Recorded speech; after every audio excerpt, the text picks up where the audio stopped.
Olá! Hoje nós vamos começar os livros, dos Macabeus. Eu digo os livros porque são dois livros, chamado primeiro livro dos Macabeus e segundo livro dos Macabeus. Quem são os Macabeus? Macabeus é uma família, na verdade, o personagem principal é Judas Macabeu, Judas Macabeu e os seus dois irmãos. É uma família que realmente é uma grande família de heróis que resgatam justamente a autonomia do povo judeu, que havia sido perdida por causa da dominação helênica, e além de fazer com que a liberdade de culto seja restabelecida. Eu vou te explicar tudo direitinho. Nós estamos entrando num período chamado período helênico, em que os reis condescendentes persas, como Ciro, Dario, Xerxes, Artaxerxes, Dario III, até que é o último rei, eles são dominados por Alexandre Magno, passa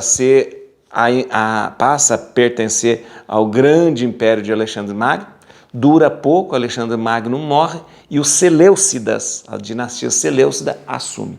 Esse é o grande problema, porque os Seleucidas, ele vem com toda aquela violência contra o culto dos judeus, contra a religião dos judeus e proibindo os judeus de terem o seu culto, além de profanar o templo, além de fazer tudo isso. Então, os Macabeus, ou seja, a família dos Macabeus, Judas Macabeu, seus dois irmãos, eles são esses grandes heróis que vão resgatar essa autonomia e também a liberdade do povo judeu. Gente, deixa eu te explicar uma coisa interessante. Vamos começar então explicando esse livro e eu quero explicar direitinho. Como eu disse para você, nós temos dois livros, chamados dois livros. Primeiro livro de Macabeus e segundo livro de Macabeus. Na verdade, trata-se somente de uma história somente, e que é narrada e dividida em dois livros. Muito bem. Os livros dos Macabeus, os dois livros dos Macabeus, eles são considerados deuterocanônicos pelos protestantes e por isso eles não estão na lista dos protestantes. A Bíblia protestante não tem, a Bíblia evangélica não tem o livro dos Macabeus. Mas os livros dos Macabeus é um importantíssimo livro, mas muito importante, principalmente para os judeus, porque narra justamente esta época, toda a força, toda a resistência do povo judeu diante da dominação helênica. Aliás, é o único documento que nós temos, histórico, que fala da resistência desse povo diante da dominação helênica. A gente já sabe, você já estudou pela história o que foi a dominação helênica no mundo todo, ou seja, quando os gregos, a partir de Alexandre Magno, conquista praticamente o mundo todo, o mundo conhecido todo. Muito bem, vou te explicar isso logo depois também. Mas não só os protestantes não consideravam esse livro, São Jerônimo também não. Engraçado, né? São Jerônimo foi quem traduziu a Bíblia do grego, a Bíblia Septuaginta, para o latim. São Jerônimo também não. São Jerônimo não considerava como se fosse um escrito apócrifo. É interessante isso, mas é importante lembrar isso. O texto do livro dos Macabeus, como tudo aconteceu na época helênica e todo mundo estava falando grego, ele, embora tenha sido escrito em hebraico, a única cópia que sobrou foi uma cópia em grego. Claro, os sábios gregos, na Septuaginta, incluíram ele na lista dos livros, Lembra que os sábios gregos, 70 sábios gregos, traduziram toda a Bíblia hebraica para o grego entre o século III e I a.C. Ali, veja só, foi colocado pelos sábios gregos o texto de Macabeus também. O texto de Macabeus que foi encontrado em grego. Muitas pessoas dizem assim, esse texto foi escrito em grego, então ele não é muito confiável. Ora, ele foi escrito em grego porque a época dos Macabeus acontece durante a dominação helênica, ou seja, do ano 176 ao ano 134, que acontece todo esse período dos Macabeus, ou seja, dentro daquela dominação helênica. Portanto, embora ele tenha sido escrito em hebraico, porque eram judeus, judeus que escreveram esse livro, a única cópia que sobrou foi uma cópia em grego. Tudo bem, ou seja, São Jerônimo, quando foi traduzir a Bíblia dos 70, a Bíblia do Septuaginta, para o latim, ele falou, não, esse livro é apócrifo. São Jerônimo ele não considerou esse livro como um livro que poderia fazer parte da Bíblia. Ah, mas essa questão foi discutida até o final do século IV. Até o final do século IV. No final do século IV, o livro dos Macabeus entrou para a lista canônica. Entrou para a lista canônica e pronto, já estava ali na lista canônica. E sempre ficou aquela coisa, será que ele pode constar? Será que não pode constar? Até que no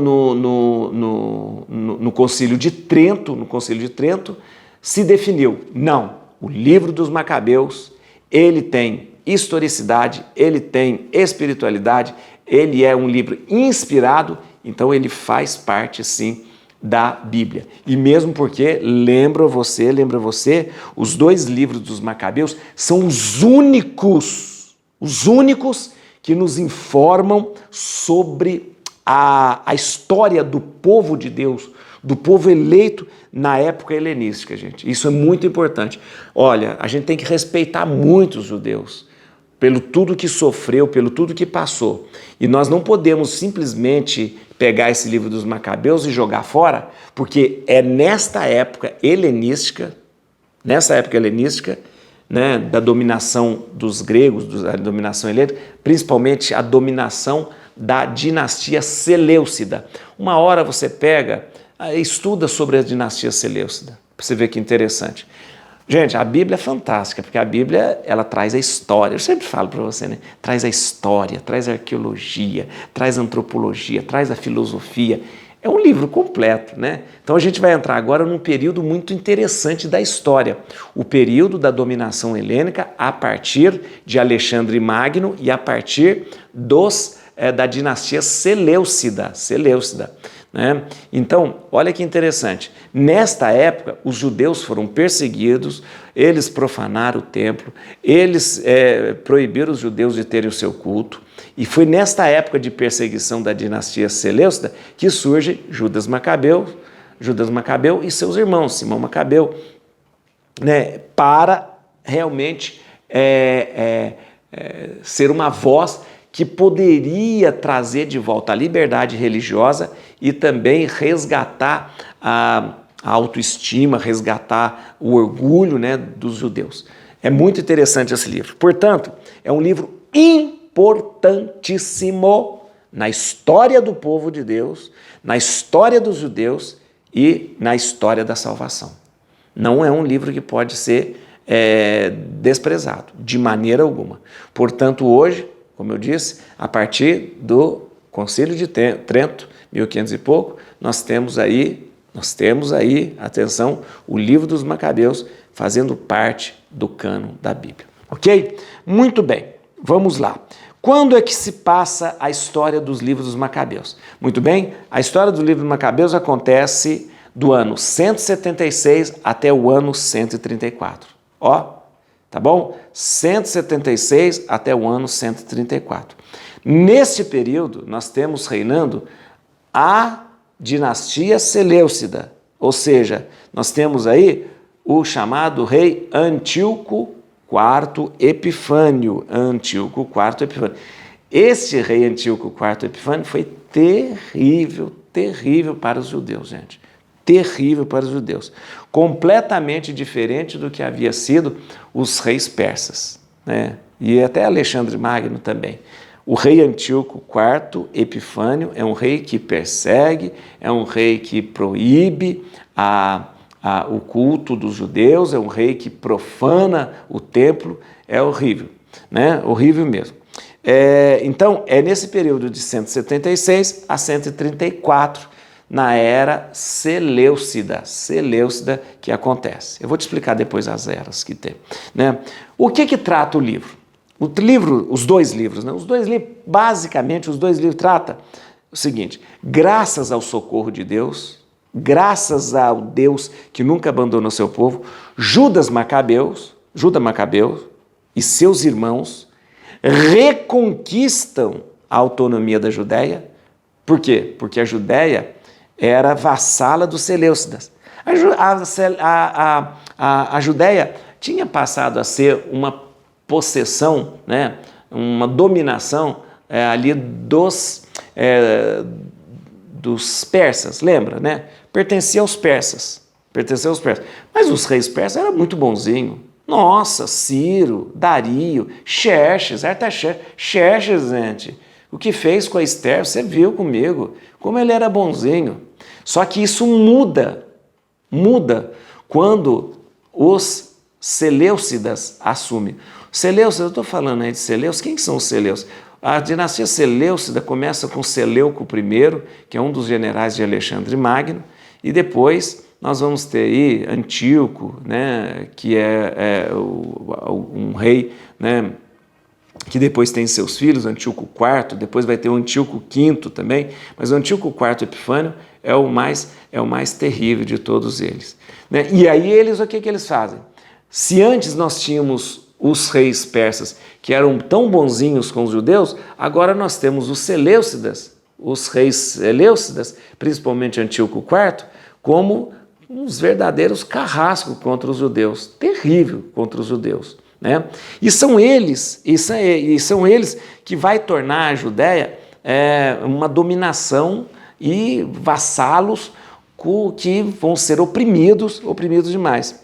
E o que nós vamos ver nesse livro de Macabeus? Judas Macabeu e seus irmãos resgatando a autonomia da Judéia e resgatando a liberdade de culto que Antíoco IV Epifânio, guarda esse nome, né, tinha tentado exterminar. Deixa eu explicar para vocês aqui, só para vocês entenderem como é que vem. Nós vamos retroceder um pouquinho, indo lá na época do exílio, para vocês entenderem como aconteceu. Vamos ver? Segue comigo esse quadro aqui. Olha aqui, gente, olha que interessante. Você tem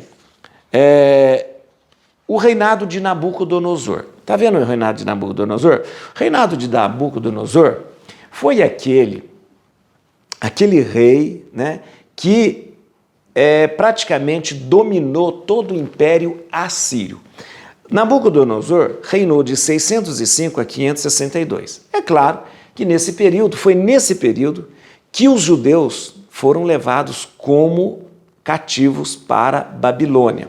Você lembra? Antes dele, né, os judeus do norte já tinham sido levados, né, espalhados em todo o Império Assírio, e com Nabucodonosor ele vem, invade Jerusalém, queima o templo, acaba com o templo, destrói o templo e leva todo o povo judeu para ser escravo, cativo na Babilônia.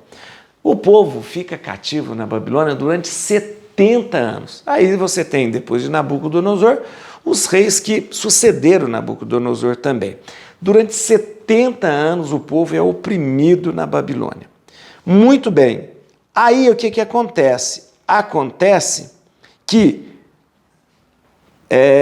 nós temos um rei persa chamado Ciro, que vem e domina de novo toda aquela região da Assíria, e toda aquela região da Babilônia, a Síria, indo lá ali do lado, pegando a Palestina, o Israel, toda aquela região que nós conhecemos hoje como Israel, e assumem ali. Portanto, começa, a partir desse momento, o Império Aquemênida. Atenção, o Império Aquemênida, ele vai do ano 550 a 330. Foi um longo período, 550 a 330. É nesse Império Aquemênida que nós temos o rei Ciro, que nós temos o rei Dario, que nós temos o rei Xerxes, que nós temos Artaxerxes. É nesse período, gente, que que o rei Ciro, ele permite que o povo volte para Jerusalém, liberta o povo do cativeiro da Babilônia, reconstrói o templo em Jerusalém, deixa o povo viver a sua liberdade de culto. Os reis persas são reis inteligentes, bondosos, condescendentes. Temos Dario, temos Xerxes. Nós escutamos e percorremos a história de Ester, e vimos que Ester se torna até uma das rainhas do rei Xerxes. O rei Xerxes protege os judeus, né, daquela sanha odiosa de Amã. Então nós temos aí esse império Aquemênida, né, Aquemênida, durante esse tempo todo. Muito bem, o que acontece? Em 330, surge o grande general, né, Alexandre Magno. Alexandre Magno, ele é filho de um general, de um rei, de um imperador grego chamado Filipo. Alexandre Magno é um jovem, gente, mas um grande estrategista, um grande general, e ele surge como aquele que, assumindo todo o império do seu pai, Filipe, ele expande esse império, expande sobremaneira esse império. Tanto é que Alexandre é chamado de Magno, o que significa grande, porque ele é muito poderoso. E ele expande esse império, e o que ele faz? Se o pai dele tinha um império ali mais ou menos limitado à região da Grécia, né? Alexandre Magno, ele domina e vence tudo aquilo que nós conhecíamos como Império Aquemênida ou como Império Persa. Muito bem, ele vem. Mas Alexandre Magno, gente, é um grande general, é um grande conquistador, mas ele dura muito pouco tempo. Praticamente, Alexandre Magno, ele morre com 32 anos, acho que 32 anos, e ele, gente, vou te dizer uma coisa, esse período que o Alexandre Magno reinou como conquistador, foram somente 12 anos. 12 anos. Ele, olha o que ele faz, em 12 anos, ele expande o império, mas uma coisa maravilhosa, que eu digo assim, de tamanho, né? Um colosso, né? Como eu disse, ele pega o império do pai dele, de Filipe, né? E expande esse império, a região da Síria, da Babilônia, da Palestina, no Egito, meu Deus do céu, Egito, Etiópia, e tudo que você pensar, ou seja, tudo que você via de mundo, Alexandre Magno conquistou. Mas Alexandre Magno morre. E ele morre de uma maneira, ele tem uma febre que não passa, e ele acaba morrendo. No começo eles haviam achado até que o Alexandre Magno tinha sido envenenado, mas hoje a gente sabe que provavelmente ou foi malária ou foi febre tifoide. Os sintomas que são narrados pela história de uma febre que não passa, com calafrios intermitentes, talvez seja malária ou febre tifoide. Alexandre Magno morre e você tem aquele baita daquele império que vai ser dividido entre os seus generais. Nós temos aí o Império Macedônico, que é o Império de Alexandre Magno. O Império de Alexandre Magno, ele vai de 336 a 323. 323 é a morte de Alexandre. Você está vendo? 336 a 323, nós temos chamado Império Macedônico, num período muito curto. O Império Macedônico, ele compreende quando esse império sob o domínio de Alexandre Magno. Está entendendo, né? Alexandre Magno, grande conquistador, imperador, ele tem aí o império chamado Macedônico, porque Alexandre Magno era macedônio, ok? Então nós temos, depois do Império Aquemênida, nós temos o Império Macedônico, que vai do ano 336 a 323. Muito bem, o Alexandre Magno morre no ano 323 e o seu império será dividido entre os seus generais. Muito bem, um general muito conhecido e muito famoso, chamado Seleuco I, ele assume este império, que era o Império Macedônico, ele assume como primeiro imperador da dinastia Seleucida. Aí que o trem fica feio, gente. É aí que o trem fica feio, porque nós temos aí o primeiro da dinastia Seleucida, é o general Seleuco I. E aí, isso acontece no ano 305. Atenção, o Império Seleucida, ele vai do ano 305 ao ano 63. Nós temos Filipe II, o último da dinastia Seleucida. Muito bem, atenção, ele compreende então o Império Seleucida do ano 305 ao ano 63. É justamente dentro desse Império Seleucida que vai acontecer todos os fatos do livro dos Macabeus. Quando se passa os acontecimentos dos livros dos Macabeus? Se passa quando? Se passa no período de 175 a 134. Vamos entender uma coisa. No ano 175 a.C., sobe ao trono quem? Antíoco IV Epifânio. Ele é da dinastia Seleucida, descendente de Seleuco I. Este período é que abrange o livro de Macabeus, os dois livros de Macabeus, indo até o ano 134. Por que ano 134? No ano 134, João Hircano, atenção, João Hircano inicia o seu governo na Judéia. Ok? Quem que é João Hircano, gente? João Hircano, a gente vai ver tudo isso no livro. João Hircano é um sumo sacerdote que governou a Judéia. Tá bom? Então vamos lá. Repetindo, quando é que vai acontecer tudo isso que nós vamos ler no livro de Macabeus? Do ano 175 ao ano 134. Nesse período, nós vamos ver Judas Macabeu e seus irmãos resgatando a autonomia do povo judeu e resgatando a liberdade de culto do povo judeu. Vamos até o ano 134, quando João Hircano, que é um sumo sacerdote, passa a governar a Judéia. Lembrando que a Judéia está sob o domínio do Império Seleucida. O rei é Antíoco IV Epifânio, que oprime os judeus. Os judeus só serão libertados quando João Hircano, que é um sumo sacerdote, passar a governar a Judéia e não precisar mais desses reis, imperadores, opressores que tem por aí. Vamos começar? Olha, eu sei que é muita informação, mas a Bíblia é maravilhosa justamente por causa disso. A Bíblia não é um livro de história da carochinha. A Bíblia não é um livro que conta mitologia. A Bíblia é um livro que conta história de verdade. Coisas que aconteceram no tempo e na história.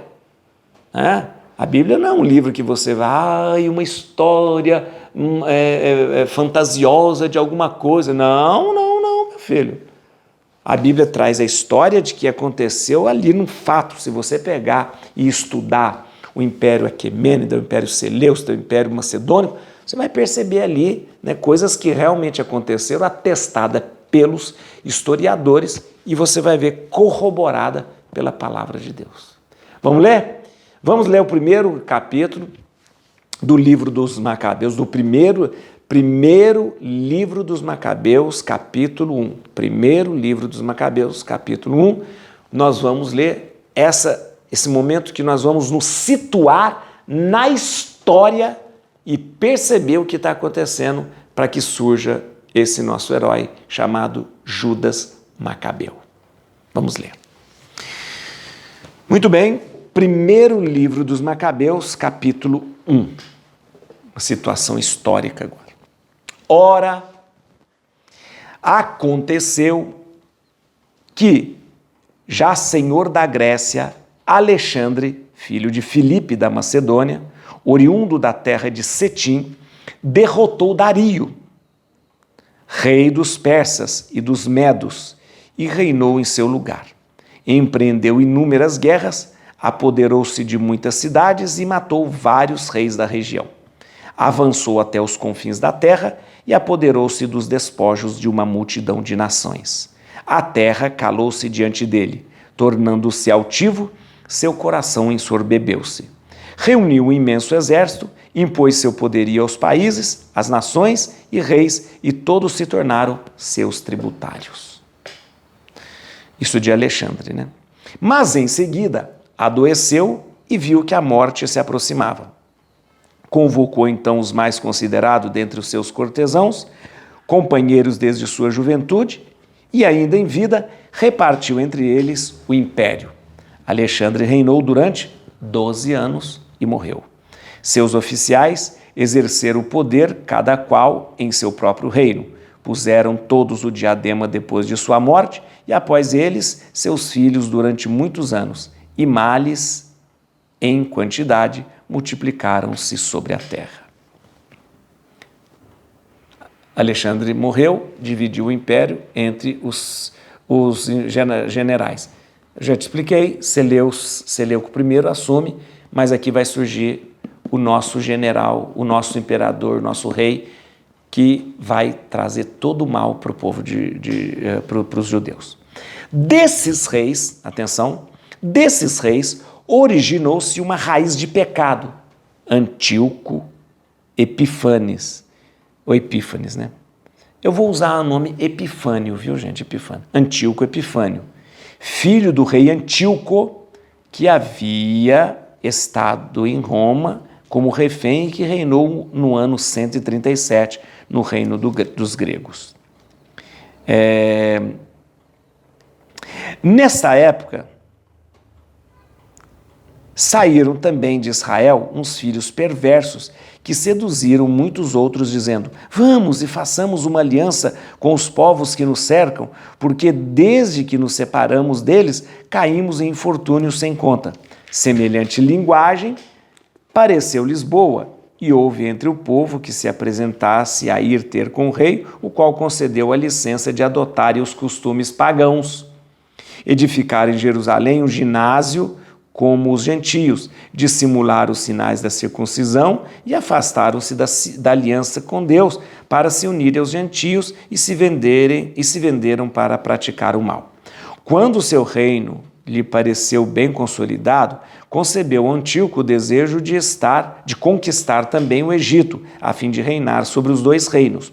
Invadiu, pois, o Egito com um poderoso exército, com carros, elefantes, cavaleiros e uma numerosa esquadra. Investiu contra Ptolomeu, rei do Egito, o qual, tomado de pânico, fugiu. Foram muitos os que sucumbiram sob seus golpes. Tornou-se ele senhor das fortalezas do Egito e apoderou-se das riquezas do país. Após ter derrotado o Egito, pelo ano 143, regressou Antíoco e atacou Israel, subindo a Jerusalém com um enorme exército. Entrou com arrogância no santuário, tomou o altar de ouro, o candelabro da luz com todos os seus acessórios, a mesa da proposição, os vasos, as alfaias, os turíbulos de ouro, o véu, as coroas, os ornamentos de ouro da fachada e arrancou todo o revestimento. Tomou a prata, o ouro, os vasos preciosos e os tesouros ocultos que encontrou. Arrebatando tudo consigo, regressou à sua terra após massacrar muitos judeus e pronunciar palavras injuriosas. Foi isso o motivo de desolação em extremo para todo Israel. Príncipes e anciãos gemeram, jovens e moças perderam sua alegria e murchou a beleza das mulheres. O recém-casado lamentava-se e a esposa chorava no leito nupcial. A própria terra tremia por todos os seus habitantes e a casa de Jacó cobriu-se de vergonha. 2 anos após, Antíoco enviou um oficial a cobrar o tributo nas cidades de Judá. Chegou ele a Jerusalém com uma numerosa tropa. Dirigiu seus habitantes com palavras pacíficas, mas astuciosas, nas quais acreditaram. Em seguida, lançou-se de improviso sobre a cidade, pilhou-a seriamente e matou muita gente de Israel. Saqueou-a, incendiou-a, destruiu as casas e os muros em derredor. Seus soldados conduziram ao cativeiro as mulheres e as crianças e apoderaram-se do gado. Cercaram a cidade de Davi com uma extensa e sólida muralha, com possantes torres, tornando-a sua fortaleza. Instalaram ali uma guarnição brutal de gente sem leis e se fortificaram. Ajuntaram armas e provisões, reunindo todos os espólios do saque de Jerusalém, ali os acumularam. Constituíram-se desse modo em grande ameaça. Serviram de cilada para o templo, um inimigo constantemente incitado contra o povo de Israel, derramando sangue inocente ao redor do templo e profanando o santuário. Por causa deles, os habitantes de Jerusalém fugiram e só ficaram lá os estrangeiros. Jerusalém tornou-se estranha a seus próprios filhos e estes a abandonaram. Seu templo ficou desolado, como um deserto. Seus dias de festa se transformaram em dias de luto, seus sábados em dias de vergonha e sua glória em desonra. Quanto fora ela honrada, agora foi desprezada, e sua exaltação converteu-se em tormento. Então, o rei Antíoco publicou para todo o reino um edito, prescrevendo que todos os povos formassem um único povo. Cada um devia renunciar a seus costumes particulares. Todos os gentios se conformaram a essa ordem do rei, e muitos de Israel adotaram a sua religião, sacrificando aos ídolos e violando o sábado. Por intermédio de mensageiros, o rei enviou a Jerusalém e às cidades de Judá cartas prescrevendo que aceitasse os costumes dos outros povos da terra. Deviam suprimir holocaustos, sacrifícios e libações no templo, violar os sábados e as festas, profanar o santuário e os santos, erigir altares, templos e ídolos, sacrificar porcos e outros animais impuros. Deviam também deixar seus filhos incircuncidados e macular suas almas com toda sorte de impurezas e abominações, de maneira a obrigarem-nos a esquecer a lei e a transgredir as prescrições. Todo aquele que não obedecesse à ordem do rei seria morto. Foi nesse teor que o rei escreveu a todo o seu reino e nomeou comissários para vigiar o cumprimento de sua vontade pelo povo. Ordenou às cidades de Judá que oferecessem sacrifícios cada uma por sua vez. Houve muitos dentre o povo que colaboraram com eles e abandonaram a lei. Fizeram muito mal no país, constrangeram os israelitas e se refugiaram em asilos e refúgios ocultos. No dia 15 do mês de Casleu, no ano 145, Antíoco fez erigir a abominação da desolação. Guarda essa palavra, abominação da desolação. Antíoco fez erigir a abominação da desolação sobre o altar. Também construíram altares em todas as cidades vizinhas de Judá. Ofereciam sacrifícios diante das portas das casas e nas praças públicas. Rasgavam e queimavam todos os livros da lei que achavam em toda parte, todo aquele em poder do qual fosse encontrado um livro do testamento, ou todo aquele que mostrasse gosto pela lei, morreria por ordem do rei. Com esse poder que tinham, tratavam assim cada mês os judeus que eles encontravam nas cidades. No dia 25 de cada mês, sacrificavam no altar que sobressaía ao altar do templo. As mulheres que levavam seus filhos a circuncidar eram mortas, conforme a ordem do rei, com os filhos suspensos no pescoço. Massacravam-se também seus próximos e os que tinham feito a circuncisão. Numerosos foram os israelitas que tomaram a firme resolução de não comer nada que fosse impuro. Preferiram a morte antes que se manchar com alimentos impuros. Não quiseram violar a santa lei e foram trucidados. Caiu assim sobre Israel uma imensa cólera. Você percebeu aqui então que nós já começamos o livro dos Macabeus com a perseguição que aconteceu, justamente a perseguição que acontece com os judeus. Gente, expliquei para você o contexto histórico.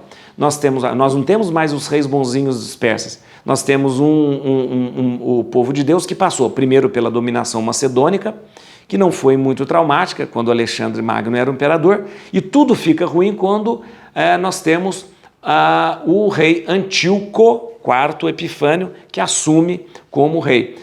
O Antíoco IV assume porque ele é da dinastia Seleucida, a dinastia Seleucida. Muito bem, ele assume, eu já expliquei para você, nós vamos ter aí esse período que abrange do ano 176 a 134, e é justamente nessa época, no ano 175, que o Antíoco assume o trono. Muito bem, o que ele faz?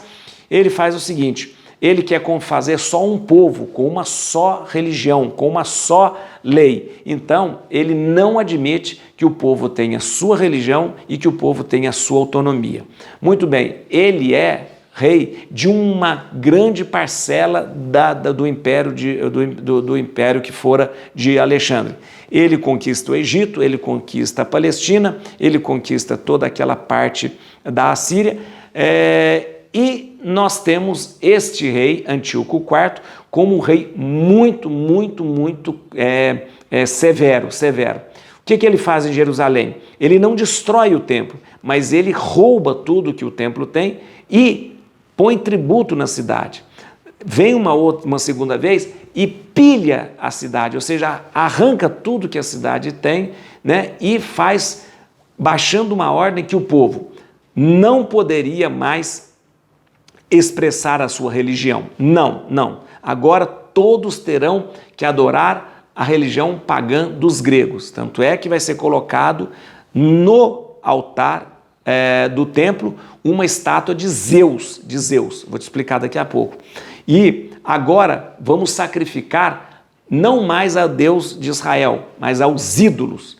E muita gente, muitos judeus, para não morrerem, se aliaram aos pedidos e às determinações do rei Antíoco, para não morrer, claro, para não morrer. E isso é condenado pelo livro. Pessoas que abandonaram a sua fé para ficar do lado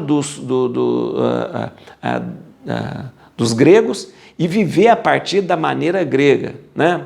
E isso foi considerado um escândalo. Muitos morreram. Muito bem, proibiu a circuncisão. As mulheres que levavam seus filhos para ser circuncidados eram mortas, as mulheres e as crianças que iam ser circuncidadas. Proibiu que eles tivessem qualquer sinal que pudesse demonstrar que fossem judeus. E mandou que eles sacrificassem todos os animais aos ídolos, inclusive porcos que eram considerados impuros pelos judeus. Ou seja, nós temos uma situação de judeus que resistem e não aceitam esse tipo de promiscuidade. E temos judeus que aceitam, para não morrer, assumem os costumes pagãos dos gregos para viver como eles vivem, para resguardar e salvar a sua vida. É nesse contexto que vai surgir Judas Macabeu, como uma voz contra tudo isso que Antíoco IV está fazendo, contra essa dominação que ele tem sobre a Judéia e, de novo, pedindo, suplicando pela liberdade de culto. É isso que vai acontecer. Vamos lá, deixa eu ver alguns versículos bem rapidinho aqui com você. Versículo 1. Ora, aconteceu que já senhor da Grécia, Alexandre, filho de Filipe, da Macedônia, oriundo da terra de Cetim. Só para falar, terra de Cetim, na verdade eles consideravam Cetim, consideravam o Alexandre como um ceteu. Ceteus são os habitantes da ilha de Chipre, mas Alexandre é um macedônio, né, gente? Vamos lá, versículo 6. Mas em seguida adoeceu, viu que a morte se aproximava, quando Alexandre se adoeceu. Quando ele adoeceu, a partilha do império, ela só foi definida no ano 301, após a derrota de Antígono. Deixa eu te explicar uma coisa. O Alexandre morre, e aí eles começam toda essa conversa de dividir o império de Alexandre, né? Na verdade, não acontece logo em seguida da morte de Alexandre. Passa um tempo. A gente só entende que a partilha do Império de Alexandre só foi definida no ano 301, quando começa nessa época o domínio da dinastia Seleucida. Versículo 9. Seus oficiais, né, exerceram o poder, cada qual em seu próprio reino. Puseram todos o diadema depois de sua morte, após ele e seus filhos, durante muitos anos. Esse muitos anos significa que essa dinastia, que esse tempo dos Seleucidas durou 125 anos. Vamos lá. Versículo 18. Rapidinho, só para a gente ver. Versículo 18, gente. Veja aqui, ó, só uma questão de situação histórica. Investiu contra Ptolomeu, rei do Egito, o qual, tomado de pânico, fugiu. Muito bem, que Ptolomeu é esse? Isso aqui, por aqui mais ou menos a gente percebe. Isso aqui foi a primeira campanha contra Ptolomeu Filométor. Ptolomeu Filométor, e isso acontece então pela história no ano 169 a.C. 169 a.C. Vamos lá no versículo 20 aqui, ó. 20. Após ter derrotado o Egito pelo ano 143, regressou Antíoco e atacou Israel. Quando é que ele atacou Israel? O Antíoco IV. Isso foi no outono no ano 169 a.C. Claro, a Bíblia está dando aqui o ano cento e tanto, tá? Isso em relação à data grega, mas a data que nós usamos hoje foi no outono de 169, né? 169, para você ver que época que Antíoco vem sobre Jerusalém e logo depois, 5 anos depois, nós vamos ter aí, algum tempo depois, nós vamos ter aí aparecendo Judas Macabeu. Vamos lá. Versículo 24. Versículo 24. O que ele fez lá em Jerusalém? Arrebatando tudo consigo, regressou à sua terra após massacrar muitos judeus e pronunciar palavras injuriosas. Não há registro histórico de uma chacina. Ele pilhou a cidade, roubou a cidade, escravizou os judeus, mas não há uma comprovação de uma chacina. Houve sim muito saque, muito saque. Vamos ver também a questão histórica aqui, versículo 29. 2 anos após, Antíoco enviou um oficial a cobrar o tributo na cidade de Judá. Chegou ele a Jerusalém com uma numerosa tropa. 2 anos atrás, então só para que a gente possa ver aqui, isso foi na primavera de 167. Quando a gente estuda história, a gente vai entender. Sabe que Antíoco chegou em Jerusalém com uma tropa, com um exército de 22 mil soldados. É um baita exército. Todos vieram da Antioquia. Antioquia era a capital do Império Seleucida. Antioquia, né? Então, eles vieram. Antioquia fica hoje na Síria, né? Vieram ali trazendo um exército de 22 mil homens. É muita, muita gente mesmo. Versículo 42, para a gente entender aqui, 42. Cada um devia renunciar a seus costumes particulares. Todos os gentios se conformaram a esta ordem do rei. Muitos de Israel adotaram a sua religião, sacrificando aos ídolos e violando o sábado. Olha que coisa interessante. Esses sacrifícios aos ídolos é uma maneira de você atingir o judaísmo no coração. Então, o que o Antíoco IV faz? Vamos fazer o seguinte, vamos começar a mandar ordenar que eles façam sacrifícios a ídolos.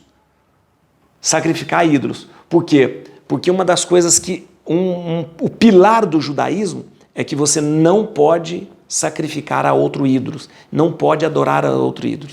Se você é obrigado a fazer isso, você está atingindo os pilares do judaísmo. E é isso que ele faz. Muitos abandonaram a fé judaica de medo de morrer e começaram a sacrificar a outros ídolos. Versículo 54, já estou terminando aqui. Aquilo, falei assim, presta atenção. No dia 15 do mês de Casleu, no ano 145, esse ano que a Bíblia dá, sempre o ano grego, Antíoco fez erigir a abominação da desolação. Onde? Sobre o altar. A abominação da desolação. O que é a abominação da desolação? O Antíoco, ele fez erigir um altar para Zeus. Ele instalou um altar para Zeus. O altar da abominação da desolação é justamente o altar que foi erigido para Zeus. E sabe onde Antíoco colocou este altar para Zeus? em cima do altar que se oferecia os holocaustos no templo. Olha que profanação. Lembra do templo, quando a gente estudou o templo? Na frente do templo não tinha um altar, que é aquele lugar que se queimava os sacrifícios de holocausto, né? Um grande quadrado assim, e ali dentro punha o fogo, e ele colocava a gordura, colocava os animais para serem queimados. Lembra disso? O Antíoco fez um altar para Zeus em cima desse altar. Para Zeus. Olha que coisa. Zeus é um deus máximo do Olimpo, né? Muito bem. Isso aconteceu no ano 167. Olha o que Antíoco está fazendo. Né? Isso aconteceu no ano 167. Né? A abominação da desolação. Um altar feito para Zeus. E para terminar, 59, só para a gente entender aqui, ó. 59, onde está? 59. No dia 25 de cada mês, sacrificavam no altar que sobressaía ao altar do templo. Então, nesse altar dedicado a Zeus, que ficava em cima do altar do templo, ele fazia um sacrifício todo dia 25. Sabe por quê? Porque era o dia que comemorava o nascimento do rei, o nascimento de Antíoco IV Epifânio, né? Era comemorado a cada mês no dia 25. Ou seja, se comemorava Antíoco IV Epifânio como se fosse um próprio Deus. Isso, gente, faz com que, mais uma vez, judeus perseguidos, a sua fé perseguida, e nós estamos vendo algo muito sério, vai atacar diretamente a fé dos judeus e vai fazer surgir daí um grande herói. Daqui a pouco nós temos o nosso amigo Judas Macabeu aparecendo para tentar impedir tudo isso. Et crucem Domini, fugit partis adversa, vitit eleu de tribiuda, radix Davidi. Aleluia.